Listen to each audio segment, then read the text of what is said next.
डोभाल जी operation green leaf का plan table पर रखते हैं, लेकिन मोदी जी मना कर देते हैं। 26 मई 2014 मोदी जी की शपथ लेते ही आईएसआई का मेजर इकबाल और कई आतंकवादी ग्रुप प्लान बनाते हैं। नेपाल बॉर्डर से 60,000 करोड़ की नकली करेंसी भारत में भेजो।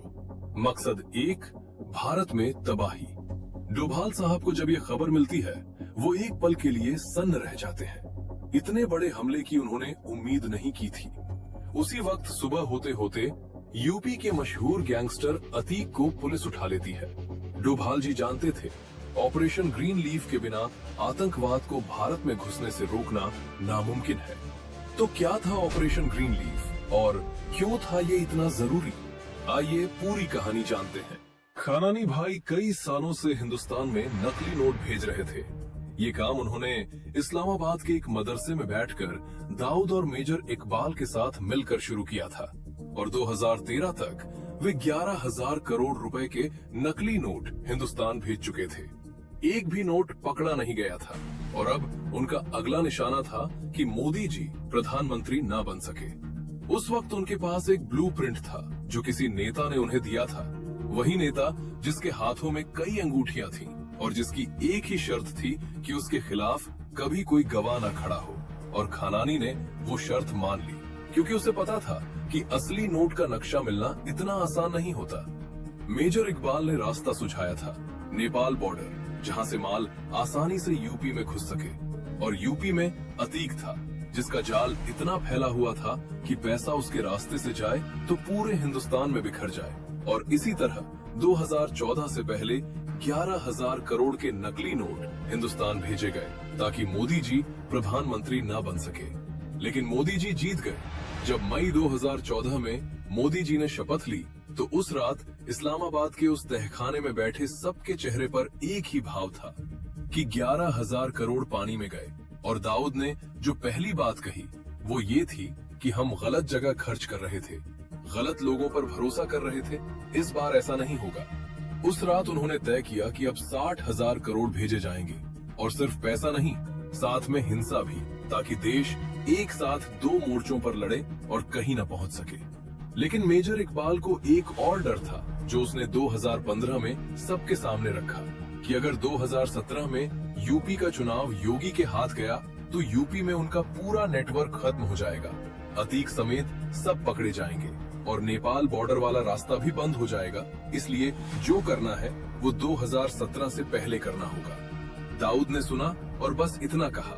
तो नवंबर 2016 आखिरी मौका है।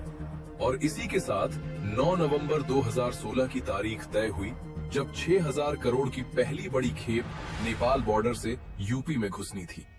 उरी सर्जिकल स्ट्राइक अभी कुछ ही हफ्ते पहले हुई थी और पूरा देश उस जोश में था जो बरसों बाद आया था, जब ये साबित हो गया था कि हिंदुस्तान अब सिर्फ बयान नहीं देता, घर में घुस कर मारता है। और ये बात पाकिस्तान को भी पता थी कि कुछ बदल गया है। डोभाल जी उस दोपहर अपने दफ्तर के आंगन में टहल रहे थे, जैसे वे अक्सर किसी बड़े फैसले से पहले करते थे, कि उनका एक अधिकारी तेज कदमों से उनके पास आया और रुक कर बोला, सर, हमारे एक स्पाई ने खबर भेजी है, पाकिस्तान 60,000 करोड़ के नकली नोट हिंदुस्तान में भेजने की तैयारी कर रहा है। डोभाल जी एक पल के लिए रुके, टहलना बंद किया और फिर धीरे से बोले, 60,000 करोड़, ये बहुत बड़ी रकम है। अगर ये पैसा हिंदुस्तान में आ गया तो हालात बहुत खराब होंगे, बाजार हिलेगा, लोग डरेंगे और जो स्थिरता अभी बनी है वो टूट जाएगी। वो फिर चलने लगे, लेकिन अब उनके कदमों में एक मकसद था। उरी के बाद भी इन्हें अकल नहीं आई, लेकिन इस बार हम इन्हें ऐसा सबक सिखाएंगे कि इनकी कभी हिम्मत नहीं होगी। फिर वे उस अधिकारी की तरफ मुड़े और बोले, स्पाई को तुरंत संपर्क करो और ये पता लगाओ कि 60,000 करोड़ के नोट छप चुके हैं या अभी छपने बाकी है, क्योंकि इस एक बात पर सब कुछ निर्भर करता है। अधिकारी मुड़ने लगा तो डोभाल जी ने एक बात और कही, मेरे पास एक प्लान है, ऑपरेशन ग्रीन लीफ। मैं इस बारे में प्रधानमंत्री जी को मनाने की कोशिश करता हूँ। मेजर शोभित शर्मा कोई आज के जासूस नहीं थे, वे कई सालों से पाकिस्तान में थे, उन्हीं लोगों के बीच, उन्हीं की भाषा में, उन्हीं की तरह जीते हुए, और इतने करीब थे कि जिन लोगों की खबरें वे दिल्ली पहुंचाते थे वे लोग उन्हें अपना आदमी समझते थे, उन पर भरोसा करते थे और यही उनकी सबसे बड़ी ताकत थी। वे लियारी गैंग में शामिल थे। खानानी भाइयों से उनके अच्छे संबंध थे और मेजर इकबाल के साथ भी वे कंधे से कंधा मिलाकर काम करते थे और इसी वजह से 60,000 करोड़ वाली खबर सबसे पहले उन्होंने ही डोभाल जी तक पहुंचाई थी। अब उन्हें नया आदेश मिला था, ये पता करो कि नोट छप चुके हैं या अभी छप रहे हैं। मेजर शोभित शर्मा ने एक योजना बनाई। उन्होंने खानानी से मुलाकात की और मेजर इकबाल को भी साथ बुलाया और बातों बातों में ये बात छेड़ी कि नेपाल बॉर्डर का रास्ता अब पहले जितना सुरक्षित नहीं रहा। हिंदुस्तानी एजेंसियां उस रास्ते पर नजर रखने लगी हैं और अगर इतनी बड़ी रकम उसी पुराने रास्ते से भेजी गई तो पकड़े जाने का खतरा है। मेरे पास कई और रास्ते हैं, ऐसे रास्ते जो किसी की नजर में नहीं है। मैं ये पैसा हिंदुस्तान में सुरक्षित पहुंचा सकता हूँ। खानानी कुछ देर उसे देखता रहा, फिर मेजर इकबाल की तरफ देखा और फिर बोला, पहले देखो। खानानी उन्हें एक फैक्ट्री में ले गया। मेजर शोभित शर्मा ने जो देखा वो उन्होंने पहले कभी नहीं देखा था। एक बहुत बड़ा गोदाम और उसमें करोड़ों रुपए के नकली नोट पहले से बंडल बंधे हुए, थैलों में भरे हुए, भेजे जाने के लिए तैयार, बस एक इशारे का इंतजार। नोट छप चुके थे। मेजर शोभित शर्मा ने चेहरे पर कोई भाव नहीं आने दिया। वे वहां खड़े रहे, गोदाम को देखते रहे और मन ही मन वो सब दर्ज करते रहे जो वे दिल्ली को बताने वाले थे। लेकिन खानानी के मन में एक डर था जो उस पूरी मुलाकात के दौरान उसकी आंखों में दिखता रहा कि कहीं ये खबर डोभाल जी तक न पहुंच जाए, क्योंकि अगर दिल्ली को पता चल गया तो सारा खेल खत्म। उधर दिल्ली में पीएमओ के एक कमरे में सिर्फ 2 लोग बैठे थे, मोदी जी और डोभाल जी। डोभाल जी ने सीधे बात शुरू की, सर, ऑपरेशन ग्रीन लीफ को जितनी जल्दी हो सके लागू करना होगा। इस बार 60,000 करोड़ नेपाल बॉर्डर से हिंदुस्तान में आने वाले हैं और ये नकली करेंसी है जिसे पकड़ना बेहद मुश्किल है। मोदी जी कुछ देर चुप रहे, वे गहरी सोच में थे। उन्हें पता था कि अगर ऑपरेशन ग्रीन लीफ अचानक लागू किया गया तो देश में बड़ी हलचल मचेगी, आम आदमी परेशान होगा और जो असर होगा वो सिर्फ दुश्मन तक नहीं रुकेगा। मोदी जी ने मना किया, डोभाल जी, ये सही कदम नहीं होगा। डोभाल जी ने एक पल रुककर कहा, सर, अगर ये पैसा हमारे देश में आ गया तो आतंकवाद को रोकना नामुमकिन हो जाएगा। ये सिर्फ करेंसी नहीं है, ये उस पूरे नेटवर्क की रीढ़ है जो देश के अंदर हिंसा फैलाना चाहता है। मोदी जी ने पूछा, कोई और तरीका नहीं है डोभाल जी? डोभाल जी ने सीधे आंखों में देखकर कहा, सर, पैसा छप चुका है और इन लोगों की हिंदुस्तान में पकड़ बहुत मजबूत है। यूपी से लेकर बॉर्डर तक उनका नेटवर्क फैला हुआ है। इसके अलावा कोई रास्ता नहीं बचता। फिर थोड़ा रुककर बोले, लेकिन सर, ऑपरेशन ग्रीन लीफ लागू करने से पहले यूपी में इनका नेटवर्क तोड़ना होगा, क्योंकि जब तक वो नेटवर्क खड़ा है तब तक ये पैसा किसी न किसी रास्ते से अंदर आता रहेगा। कमरे में चुप्पी छा गई। मोदी जी खिड़की की तरफ देखने लगे। बाहर दिल्ली थी और उनके कंधों पर एक ऐसा फैसला था जो करोड़ों लोगों की जिंदगी को छूने वाला था। 7 नवंबर की सुबह मेजर शोभित शर्मा की खबर डोभाल जी तक पहुंच चुकी थी। करेंसी छप चुकी है और 9 नवंबर को वो हिंदुस्तान में दाखिल होगी। डोभाल जी उसी सुबह यूपी के डीजीपी से मिले। कोई लंबी बैठक नहीं, कोई फाइल नहीं, सिर्फ एक निर्देश। पीएमओ से आदेश है, अतीक को जितनी जल्दी हो सके गिरफ्तार करना है। डीजीपी ने एक पल सोचा, फिर बोले, सर, अतीक का नेटवर्क बहुत बड़ा है। उसके पास ग्राउंड इंटेलिजेंस है, लोकल मूवमेंट पर पकड़ है और उसके आदमी हर थाने के इलाके में फैले हुए हैं। अगर हम बिना प्रॉपर सर्विलेंस और कॉर्डन के उसे अचानक उठाने की कोशिश करेंगे तो सांप्रदायिक तनाव और दंगे का खतरा है। डोभाल जी ने उन्हें सुना, फिर सीधे बोले, ये देश की सुरक्षा का सवाल है। अगर ये नहीं किया गया तो जो गड़बड़ी होगी वो किसी दंगे से बड़ी होगी। इसलिए जो भी तरीका अपनाना हो अपनाओ, जो भी रिसोर्स चाहिए मांगो, लेकिन ये काम जल्द से जल्द होना चाहिए।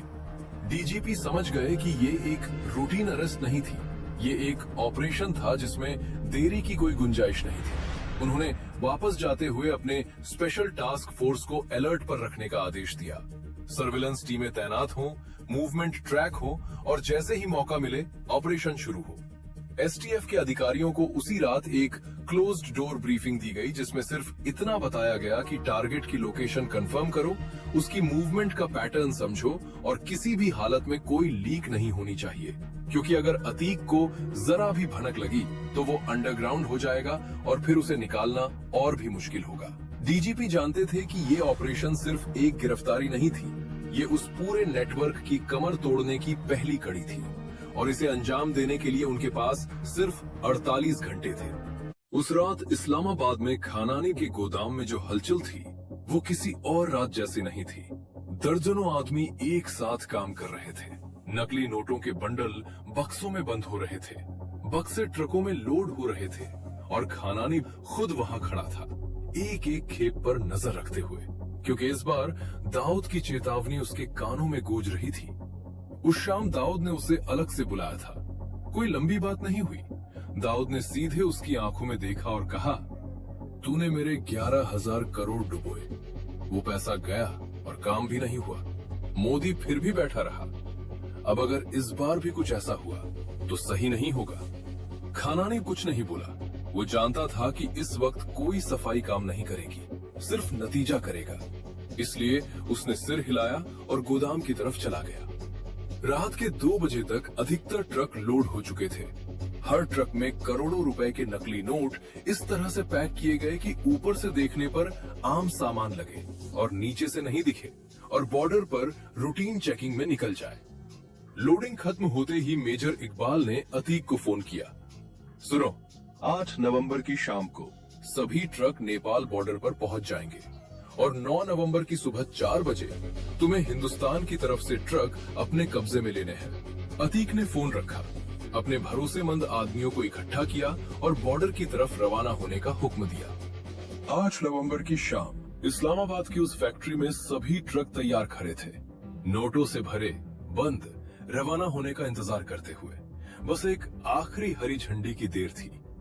मेजर शोभित शर्मा भी वही थे, उन्हीं लोगों के बीच उसी फैक्ट्री में, चेहरे पर वही भाव जो पिछले कई सालों से लगाए हुए थे, लेकिन मन में वो सब दर्ज करते जा रहे थे जो दिल्ली को जाना था। उधर तराई में अतीक के आदमी भी तैयार थे, बॉर्डर के पास चुपचाप ट्रकों का इंतजार करते हुए। और उसी सुबह दिल्ली में एक बंद कमरे में 4 लोग बैठे थे, मोदी जी, डोभाल जी, वित्त मंत्री अरुण जेटली जी और आरबीआई गवर्नर। डोभाल जी ने कहा, सर, ये ऐलान आज रात ही करना होगा, एक भी घंटे की देरी नहीं हो सकती। मोदी जी ने एक बार सबकी तरफ देखा, फिर धीरे से सिर हिलाया। फैसला हो गया था। उसी वक्त यूपी में एक पुलिस टीम पूरे दस्तावेज और वारंट लेकर निकली थी। एसटीएफ के जवान प्लेन क्लोथ्स में, अतीक की लोकेशन कंफर्म हो चुकी थी और ऑपरेशन शुरू हो गया था। कुछ ही देर में अतीक पुलिस की गिरफ्त में था। इस्लामाबाद में दाऊद, मेजर इकबाल, खानानी भाई और कई और लोग एक कमरे में बैठे थे, ट्रकों के बॉर्डर पार करने का इंतजार कर रहे थे, घड़ी देख रहे थे और रात 8:15 हो चुके थे। तभी एक आदमी भागता हुआ कमरे में घुसा। उसकी सांसें उखड़ी हुई थी। भाईजान, टीवी पर देखो, क्या आ रहा है। सब एक साथ टीवी की तरफ मुड़े। स्क्रीन पर मोदी जी थे, सीधे देश को संबोधित करते हुए, और वो ऐलान कर रहे थे कि आज रात से 500 और 1000 के नोट बंद। कमरे में कोई नहीं बोला। नोटों से भरे ट्रक बाहर खड़े थे। सब कुछ तैयार था और सब कुछ एक झटके में कागज हो गया था। खानानी बड़ा उठा, कमरे से बाहर निकला, छत पर गया और उसी वक्त नीचे गिरकर उसने अपनी जान दे दी। उस रात हिंदुस्तान ने एक ऐसी लड़ाई जीती जो किसी मैदान में नहीं लड़ी गई थी। डोभाल जी ने वो किया जो एक सच्चे सेवक करते हैं, बिना शोर के, बिना श्रेय लिए, सिर्फ देश के लिए। और उनकी वो बहादुरी इतिहास के उन पन्नों में दर्ज है जो आम लोगों को कभी नहीं दिखते। और मोदी जी ने वो फैसला लिया जो शायद दुनिया का कोई और नेता उस वक्त नहीं ले सकता था। करोड़ों लोगों की तकलीफ जानते हुए भी देश की सुरक्षा को पहले रखा। कुछ फैसले इतिहास बनाते हैं, ये उनमें से एक था।